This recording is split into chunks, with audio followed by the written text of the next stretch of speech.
The less you associate with some people, the more your life will improve.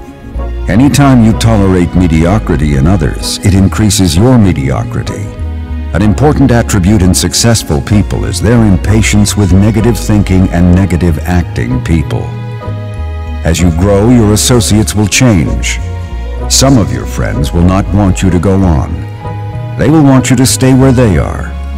Friends that don't help you climb will want you to crawl. Your friends will stretch your vision or choke your dream. Those that don't increase you will eventually decrease you. Consider this.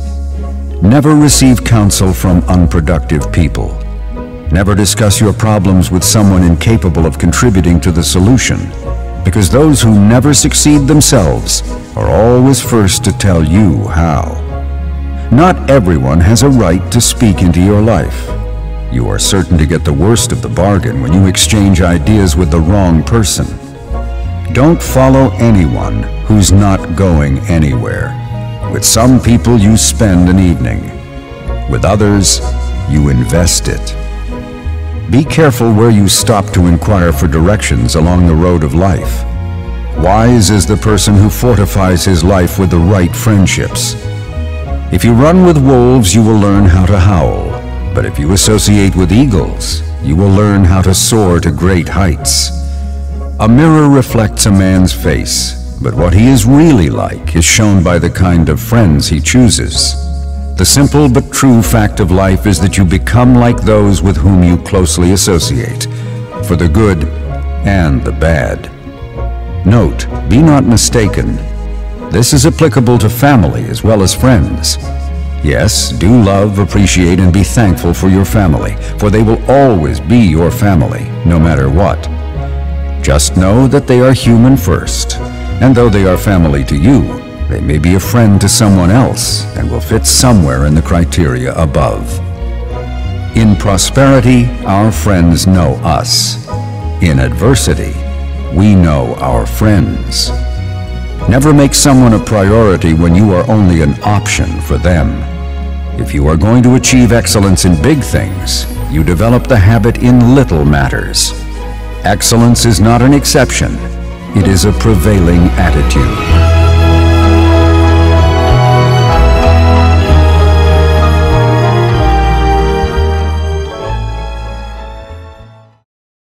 Bringing a child to the school with structure in that child's heart and soul to begin with.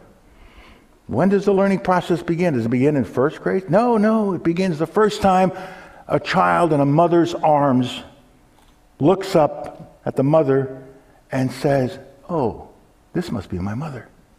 She's the one who feeds me. Oh yeah, when I don't feel so good down there, she kind of, takes care of me. It's her language I will learn." And at that moment, they shut out all the other languages that they could be learning at that age. But by 3 months, that's her. And if the person doing it, whether it's a mother, a grandmother, whoever's doing it, that is when the education process begins. That's when language begins. That's when love begins. That's when structure begins. That's when you start to imprint on the child that you are special. You are different from every other child in the world. And we're going to read to you. A child that has not been read to is in danger when that child gets to school. A child who doesn't know his or her colors, who doesn't know how to tell time, doesn't know how to tie shoes, doesn't know how to do those things, and doesn't know how to do something that goes by a word that was drilled into me as a kid. Mind your manners, mind your adults, mind what you're saying. This is the way children are raised properly. And if you don't do that, you're going to have difficulty. And we are having difficulties in so many of our communities and so many of our schools, where kids are coming to first grade and their eyes are blazing. They got their little knapsack on and they're ready to go. And then they realize they're not like the other first graders who know books, have been read to, can do their alphabet. And by the third grade, the kids who didn't have that structure and minding in the beginning start to realize they're behind. And what do? They act it out. They act it out and they're on their way to jail, or they're on their way to being dropouts.